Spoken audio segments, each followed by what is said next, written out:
Good evening and hello to my Facebook family. It has been a few months since we have been together doing a Facebook premiere, and I know I had started doing this live, but with this particular presentation, I wanted to go ahead and for pre-record this because I felt like in order for me to let it flow the way I wanted to, I needed to record it versus doing it live.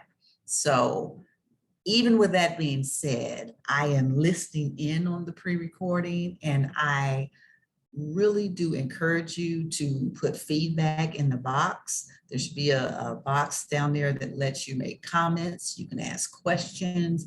And as we are watching this pre-record together, I will answer any questions that you have in regard to the information that's being presented. So I really want to encourage that. I think it makes for great engagement, and it just kind of evolves the entire presentation. So without further ado, what are we talking about tonight? We are talking about overcoming emotional blackmail. And some of us may be aware of that terminology. It is a real term, and some of us may not. So let's jump into this and walk through it a little bit and see what nuggets we can take away from this tonight. So when we think about emotional blackmail, obviously, it's all from the perspective of how we deal with something emotionally, because our emotions drive our behavior. Our emotions drives what we think. Our emotions are a true force in our behavior. So when we talk about emotional blackmail, there are moments and times when people will say things or use phrases with the intention of getting you to respond or react or concede or behave in a certain way that gives them a favorable outcome for whatever it is that they're wanting from you. That will happen.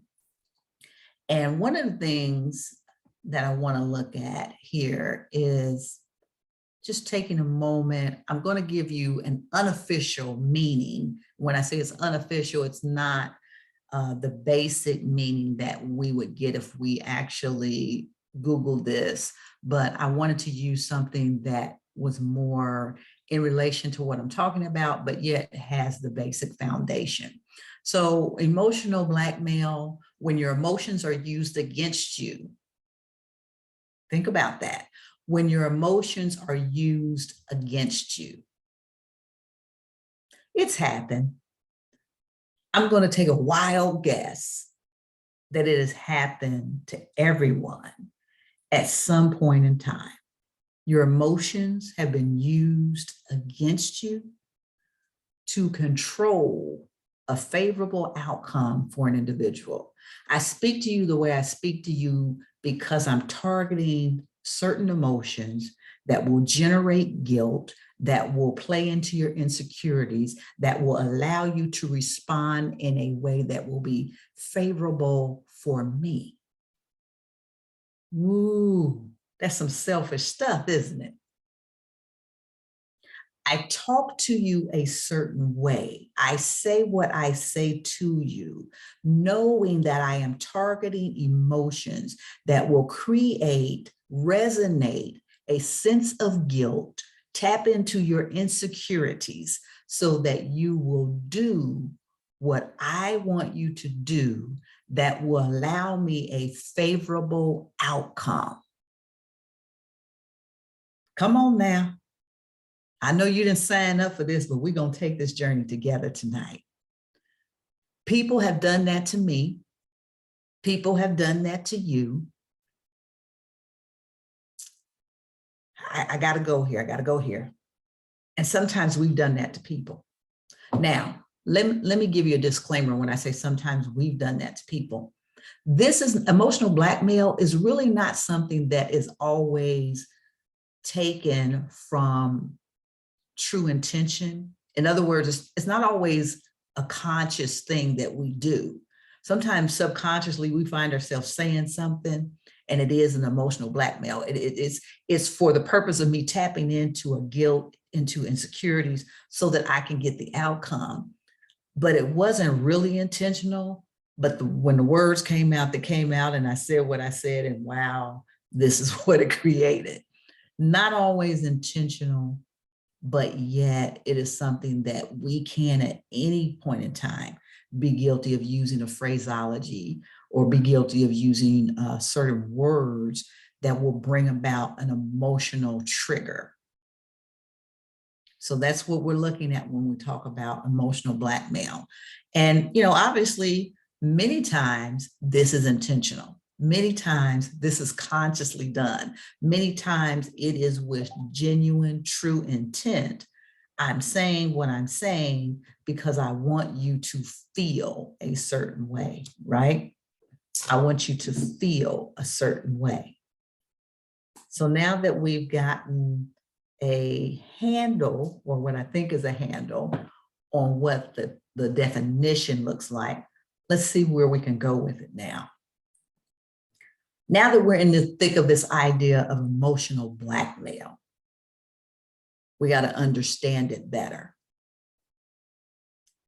The if you weapon is what we use.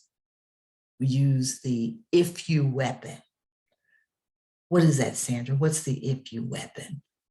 Here's some phraseology.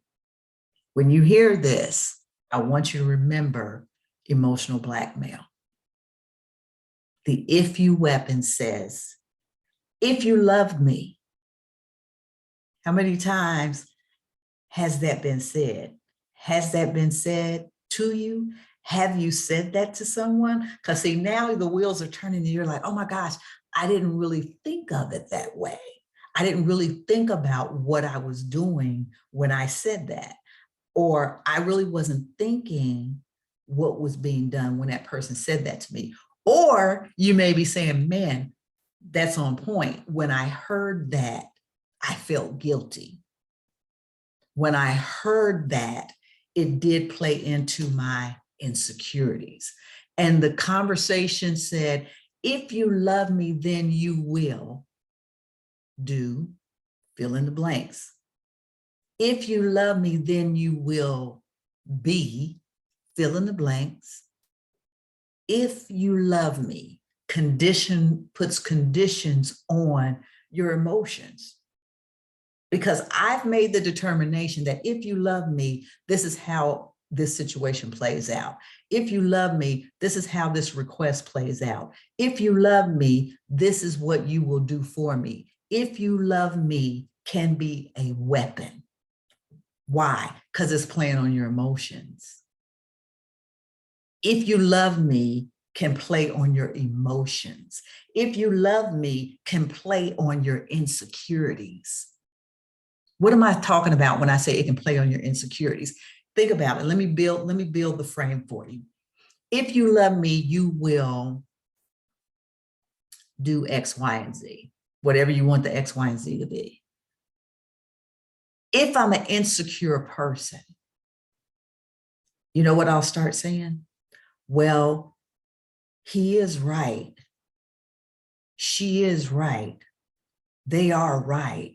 And I really should do that because that is an outward show of my feelings, an outward show of my love.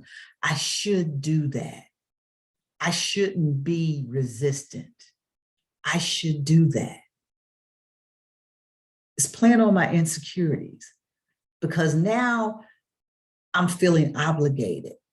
I'm feeling I should give you more than what I'm giving you. I feel that I should do because there's some insecurities. I'm trying to stay a little away from this because we're going to have a slide where we can deeply dive into where I'm going with the whole insecurities. But if you love me can be a weapon. If we're not careful, it's a way of keeping you in control by keeping you under control. Not just the if you love me, but all the other phraseologies that we'll look at. It's a matter of keeping you in control by keeping you under control. Emotional blackmail. My conversation becomes a weapon because I'm saying things like, if you love me, well, if you really love me, then you'll let me do. If you really love me, then you'll allow this. If you love me, you'll give me this. If you love me, and we hear this. We hear this from people we know. And we don't always acknowledge what's happening.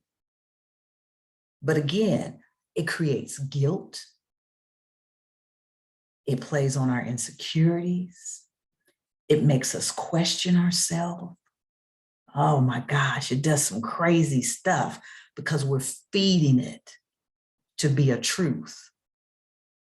If you care about me, oh, come on, come on, come on. If you care about me, then you will, you should. If you care about me, then you would not have. If you care about me, if you weapon.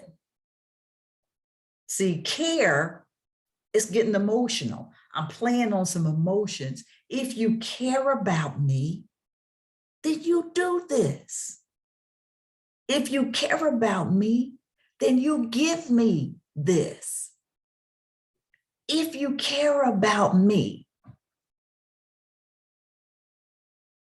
how many times have we heard it?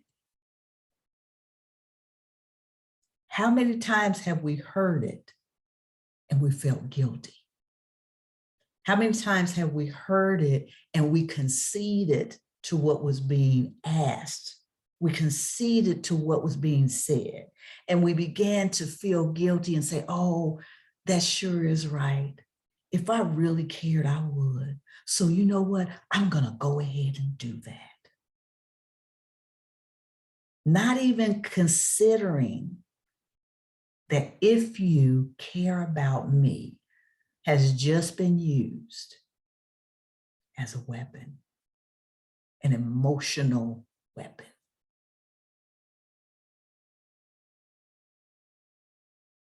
If you like me, then you'll lend me that money.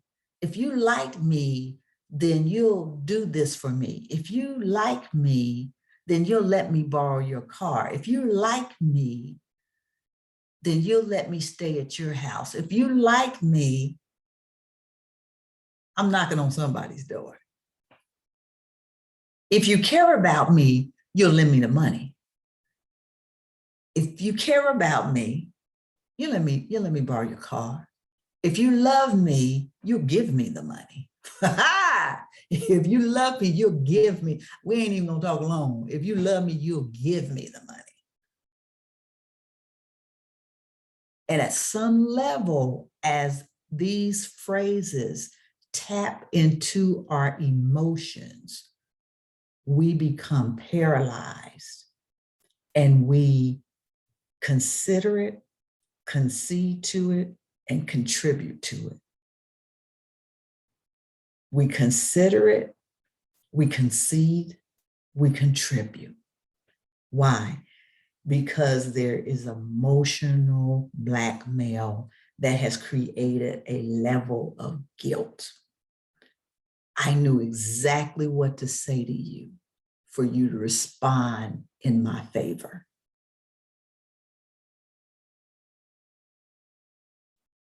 If you want me to be happy, then you'll do XYZ. If you want me to be happy, then you will be X, Y, and Z for me, because that's what makes me happy. And if you really want me to be happy, wow. I know somebody is having some flashbacks of conversation going, oh my gosh, I remember when she said, I remember when he said, I remember that conversation. And it may be, oh my gosh, I remember when I said that. Not really even recognizing what I was doing when I was doing it.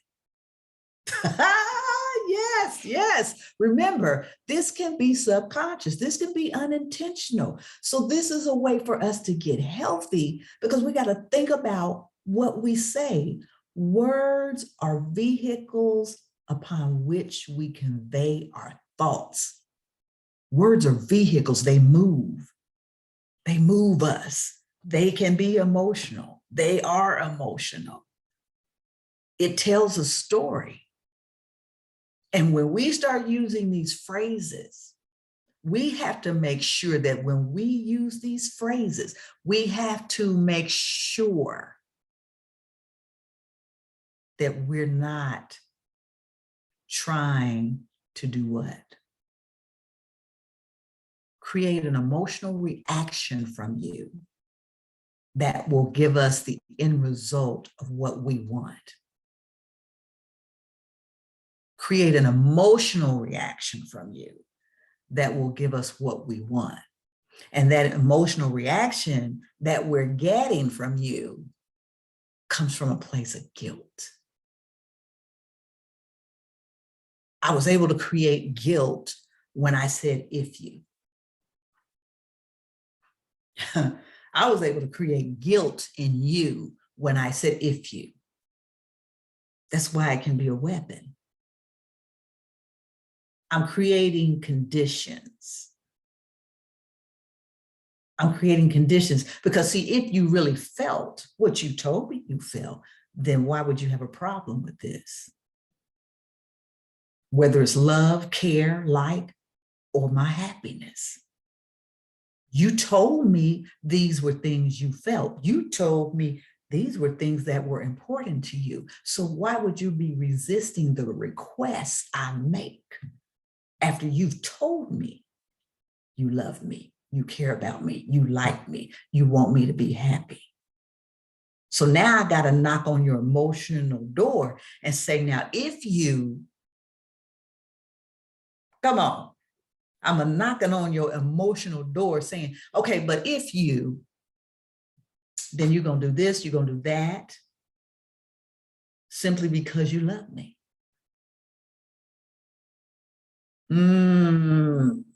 Deep water, deep water. If you believe in me, then you'll give me the seed money to start my business because you said you believe in me. But you must not believe in me because you don't want to give me the seed money to start my business. You said you thought I was a good driver. If you really believe in me being a good driver, then you'll let me use your car. You must not really believe in me being a good driver because you don't want to lend me your car. Emotional blackmail. I'm tapping into something emotional. I'm knocking at your emotional door. I'm reminding you of something, but I'm putting spin to it to get the outcome that's going to be favorable for me. The if you weapon. We may have heard it. We may have used it. We may have abused it. But it's the if you weapon. What do we do? What do we do when we find ourselves in a space where the if you weapon is being utilized? How do we respond to it? How do we overcome it? How do we conquer it? What do we do?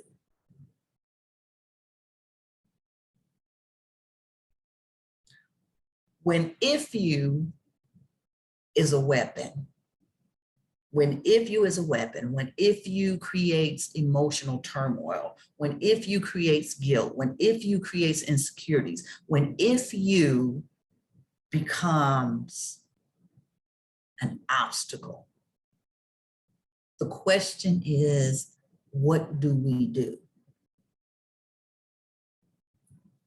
So now we have to use our kryptonite. We have to use the kryptonite that conquers emotional blackmail. We have to use the kryptonite that dispels this thing called emotional blackmail. We have to use the kryptonite to bring this emotional blackmail into a place where it does not impact us. Can we talk about that? Can we talk about the kryptonite for emotional blackmail? First and foremost, most of the things that you hear me talk about, part of the antidote always becomes know who you are. Know who you are. See, when emotional blackmail creeps up, when it comes into your space, when it comes into your conversation, if you don't know who you are, guilt and insecurity will run rampant. See, that feeling of guilt, that feeling of insecurities, because I don't know who I am. I'm being told who I am when the conversation flows into a, if you love me, if you like me, if you care for me, if you believe in me, if you want me to be happy, yeah, that just takes control of me. That takes control of the situation. I have no control over the situation because my emotions are not in alignment. Know who you are. Know who you are. And here are the things that actually flow from knowing who you are that become part of your kryptonite to conquer emotional blackmail. When you know who you are and emotional blackmail is being attempted, because you know who you are when emotional blackmail is being attempted, I know how to use my voice. Not me using my voice to confirm I'm going to do, but me using my voice to let you know why I will not do. Using my voice to let you know that I'm acknowledging emotional blackmail is on play here. Using my voice to let you know why I will not concede to what you're asking. Use my voice along with having courage to tell you why this isn't a good idea, to tell you why it's not going to happen. That's part of me knowing who I am, that I'm comfortable in my skin to use my voice when the attempt of emotional blackmail comes to the forefront. When I know who I am, when you know who you are, and emotional blackmail makes an attempt on you, you know how to create boundaries. In conjunction with using your voice, you're giving boundaries. Come on now. In conjunction with you using your voice, you create boundaries. And those two things are happening because I know who I am. And I'm cool using my voice. I'm cool creating boundaries. I'm cool letting you know that this stuff that you're bringing, these if you weapons that you've set at my feet as if they were going to work on me emotionally, they were going to bring guilt. They were going to fight up against insecurities. No, I know who I am. So the insecurities that you may have thought were there don't even exist. So let me tell you about my boundaries as I'm using my voice. And as I create boundaries, I conquer emotional blackmail because I tell you, this is what I will not allow. When you said, if you love me, A, B, C, D, I said, well, hold up. Here's my boundaries. And for this reason, because I have these boundaries, I do love you, but I have boundaries. See, my love doesn't mean that I can't have boundaries. Me liking you doesn't mean I can't have boundaries. Me caring about you does not mean I cannot have boundaries. Me believing in you does not mean I cannot have boundaries. Me wanting you to be happy does not mean I cannot have boundaries. Let me flip that for you so it gets real clear. Because I love you, I've created these boundaries and I will not allow you to do A, B, C, D. Because I believe in you, I have created boundaries, and I will not allow you to do or allow myself to give into ABCD. Because I do want you to be happy. I've created boundaries. And those boundaries are not going to feed into the conversation of if you want me to be happy.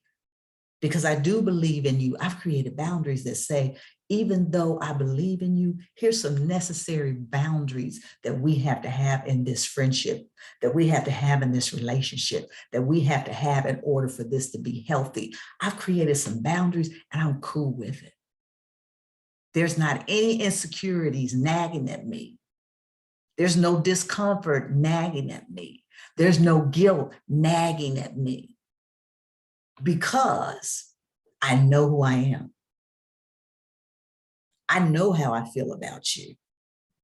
And all the if you weapons you want to bring to the table will not shift me, will not push me, will not change me.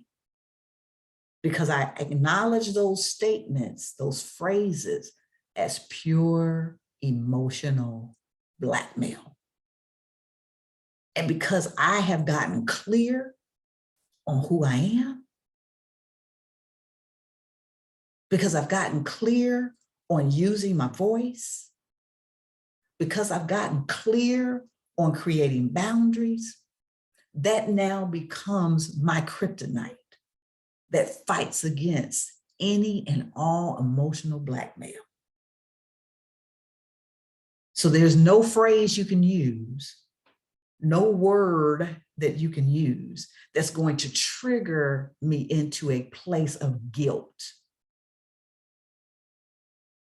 because I'm real clear on what my kryptonite is.